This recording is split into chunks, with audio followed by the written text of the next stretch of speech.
அனைவருக்கும் வணக்கம். மனிதரை மிஞ்சும் ஆன்மீக சேனலில் இன்றைக்கி பார்க்கக்கூடிய பதிவு, கடன் அடையணும், பணம் பெருகணும், கஷ்டங்கள் எல்லாம் விலகணும் அப்படின்னு நினைக்கிறவங்க வருகின்ற 15/7/2024 ஆசாட நவராத்திரி விழா முடிய போதுங்க.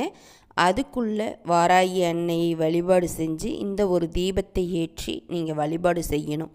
அப்படி செய்யும் பொழுது உங்களுக்கு இருக்கக்கூடிய அனைத்து விதமான பிரச்சனைகளும் நீங்கள் இந்த தீபத்தை நம்ம எப்படி ஏற்றணும், இந்த வழிபாட்டை எந்த முறையில் செய்யணும் அப்படின்னு நீங்கள் பார்த்துக்கிட்டிங்கன்னா, முதல்ல இந்த வழிபாட்டுக்கு வாராகி அன்னையோடைய திருவுருவப்படம் வேணும் அப்படின்ற அவசியம் கிடையாது.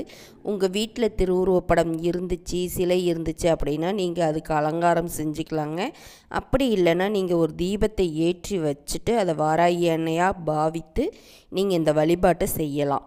இந்த வழிபாடு செய்யணும் அப்படிங்கும் பொழுது நீங்கள் உங்களுக்கு என்னென்ன பொருட்கள் தேவைப்படும் அப்படின்னு பார்த்துக்கிட்டிங்கன்னா, விரலி மஞ்சள் நீங்கள் வாங்கிக்கோங்க. 5, 7, 9 இந்த மாதிரியான வகையில் நீங்கள் வாங்கி எடுத்துக்கோங்க. ஒற்றைப்படையில் மஞ்சள் கொம்பு இருக்கிற மாதிரி நீங்கள் பார்த்துக்கோங்க. மஞ்சள் நூல் வச்சு இந்த விரலி மஞ்சளை நீங்கள் மாலையாக கட்டிக்கோங்க. இந்த மாதிரி நீங்கள் கட்டி உங்கள் வீட்டில் படம் இருந்துச்சு அப்படின்னா நீங்கள் அதுக்கு போடலாம். அப்படி இல்லை தீபம் தான் ஏற்றி வச்சுருக்கிறேன் அப்படின்னீங்களா, நீங்கள் அந்த தீபத்துக்கு இந்த மாலையை சாத்தலாம். இந்த மாதிரி நீங்கள் சாத்தி வச்சுட்டு பூ, பழம், விளக்கு, தீப தூபம் எல்லாமே நீங்கள் வழக்கம் போல் உங்கள் மனசுக்கு பிடிச்ச மாதிரி நீங்கள் செஞ்சுக்கோங்க. இந்த ஆசாட நவராத்திரி தினம் முடியறதுக்குள்ளே நீங்கள் ஏற்றக்கூடிய தீபம் என்ன அப்படின்னு நீங்கள் பார்த்துக்கிட்டிங்கன்னா, நவதானிய தீபம் தான் நீங்கள் ஏற்ற போகிறீங்க. இதுக்கு என்ன தேவைப்படும் அப்படின்னு பார்த்துட்டிங்கன்னா, நவதானியமும் ஒரு ஜாதிக்காயும் உங்களுக்கு தேவைப்படுங்க. ஒரு தாம்பாளத்தட்டு நீங்கள் எடுத்துக்கோங்க. அதில் நவதானியத்தை பரப்பி வச்சுட்டு அதுக்கு மேலே நீங்கள் ஒரு மண் அகல் வச்சு நல்லெண்ணெய் ஊற்றி நீங்கள் திரி போட்டு தீபத்தை ஏற்றி வச்சுடுங்க. அந்த தீபத்தில் நீங்கள் ஒரே ஒரு ஜாதிக்காய் நீங்கள் போடுங்க. இந்த விளக்கு ஏற்றி வச்சுட்டு வாராகியோடைய மந்திரத்தை சொல்லி உங்கள் கஷ்டங்கள் எல்லாமே தீரணும், எங்களுடைய கடனை அடைப்பதற்குண்டான பணவரவு ஏற்படணும், எங்களுக்கு எதிரிகள் தொல்லைகள் இருக்கக்கூடாது அப்படின்னு சொல்லிட்டு உங்களுக்கு என்னென்ன பிரச்சனைகள் இருக்கோ அது எல்லாத்தையுமே நீங்கள் இந்த தீபத்தை பார்த்த மாதிரி நீங்கள் மனதார வேண்டிக்கோங்க.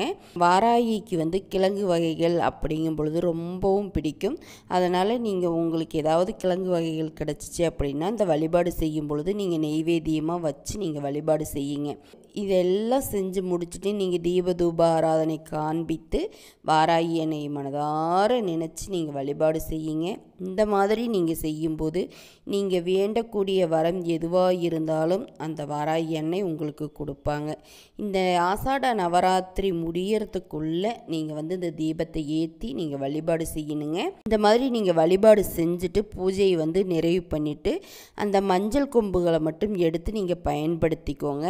மஞ்சளை இழைச்சி நீங்கள் மூஞ்சில் பூசிக்கலாம். அந்த ஜாதிக்காயை எண்ணெயில் இருந்து எடுத்து நல்லா தொடச்சிட்டு ஒரு மஞ்சள் துணியில் கட்டி உங்களுடைய நிலைவாசலில் கட்டி தொங்க விடுறீங்க அப்படிங்கும்பொழுது ரொம்ப ரொம்ப நல்லதுங்க. உங்களுக்கு சிறப்பான பலனை கொடுக்கும். அப்படி இல்லை அப்படின்னா நீங்கள் பீரோவில் பணம் வைக்கக்கூடிய இடம் இருக்குது இல்லைங்களா, அந்த இடத்துல இந்த ஜாதிக்காயை நீங்கள் வச்சிடலாம். இந்த ஜாதிக்காய் அப்படின்னு பார்த்துட்டிங்கன்னா ரொம்ப நாளைக்கு கெட்டு போகாமல் இருக்குங்க.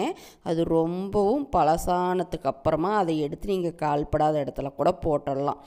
இந்த தகவலை பற்றிய சந்தேகங்கள் ஏதாவது இருந்துச்சுன்னா எனக்கு கமெண்டில் சொல்லுங்கள். இந்த பதிவு உங்களுக்கு பயனுள்ளதாக இருக்கும் பட்சத்தில் லைக் பண்ணுங்கள். நலமுடன் வாழலாம், நல்லதே நடக்கும். நன்றி.